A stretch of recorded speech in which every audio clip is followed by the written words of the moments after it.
Well, for more now on President Trump's one big, beautiful bill, we turn to our Politics Stakes duo. That's Amy Walter of the Cook Political Report with Amy Walter and Tamara Keith of NPR. Great to see you both. Good to be here. Let's pick up with that budget bill and where it stands now. Tam, it is central to the president's agenda. It is not done yet. The Senate is still voting on it. It's still got to go back to the House. Is there any reason you see it not getting across the finish line and not by this self-imposed July 4th deadline? So a key thing that you said there is that it is central to the president's agenda. This is essentially his entire domestic legislative agenda all wrapped up into one bill, which makes it very hard for Republicans to vote against it.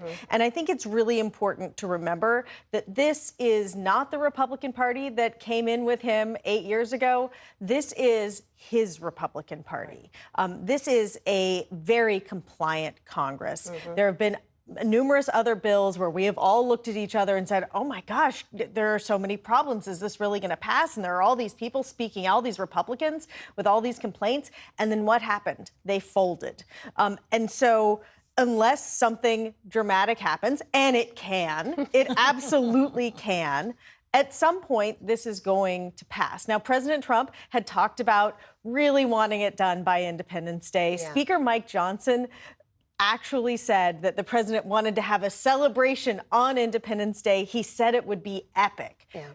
He could still get that, but it's just the timing is where it could get a little bit challenging. Amy, you see it the same way? Yeah, if you're a House member, first of all, Republican House member, 60% of them have come to Congress since Trump was elected. So they know of nothing else, to Tam's point. The second is your choice as a Republican right now is you vote against it and you get the wrath of Donald Trump, who, as we've pointed out, went after Thom Tillis. After he voted against it, has come after Thomas Massie, a Republican from Kentucky in the House, who voted against the original version there. So you can get a primary from your right with the support of the president, which is incredibly powerful, and likely lose your primary. Or you can vote for it, and now we have Elon Musk, most recently today, taking to X, his platform, to say that anybody who campaigned as a fiscal conservative who voted for this, I'm going to spend money to try to defeat you in a primary. If I were a Republican member with those two forces against me, I would still go with Trump. He is still the most powerful force in Republican politics right now. If you want to end your political career, crossing Trump is the easiest way to do that. So let's talk about someone ending their political career. You mentioned North Carolina Senator Thom Tillis, who was one of 2 no votes against this bill, along with Rand Paul, as Lisa reported earlier. Tillis explained his decision a little bit in a floor speech last night. Take a listen. I'm telling the president that you have been misinformed. You supporting the Senate mark will hurt people who are eligible and qualified for Medicaid. Tam, you saw the president attack Tillis for this, threatened to primary him. Tillis announced he is not running for re-election. Also, we should note that Republican Don Bacon in the House announced he is not going to seek re-election either. What did these retirements say to you? Yeah, I think that there was a time where members of the president's party in Congress could have an independent streak. They could stand up to the president. They could say that they were fighting for their constituents in their states and their districts, and that there would be sort of an understanding. But right now, one, the numbers are so narrow that there isn't really a lot of room for them to be able to do that and have the president still get what he wants.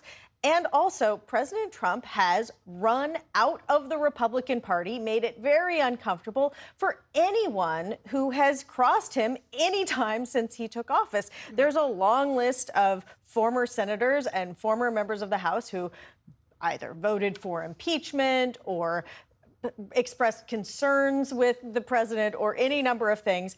And they either retire themselves or are retired by facing a primary.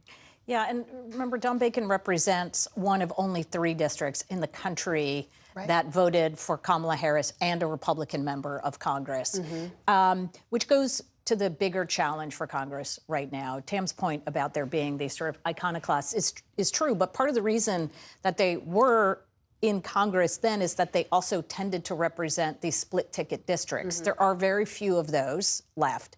And so what it makes Congress that much more dysfunctional when, if you are from a red state, you're only hearing from people in your conference who are also from red states. Same with the blue state people. And so it makes it very hard for them to get on the same page because they literally don't have anyone within the confines of their own party who are saying, no, I actually represent a place that looks different from yours. Let me give you my perspective on it. And so now we do, this is how the red America will say this is okay, and blue America will say it's not. And there's no one bridging the two. Let me ask you about these are shifts we're seeing on the Republican side. We're seeing some shifts on the Democratic side as well, Amy. There's the whole debate on the left about whether the New York City mayoral primary race that was won by Zohran Mamdani, whether it offers a roadmap for other Democrats in other places.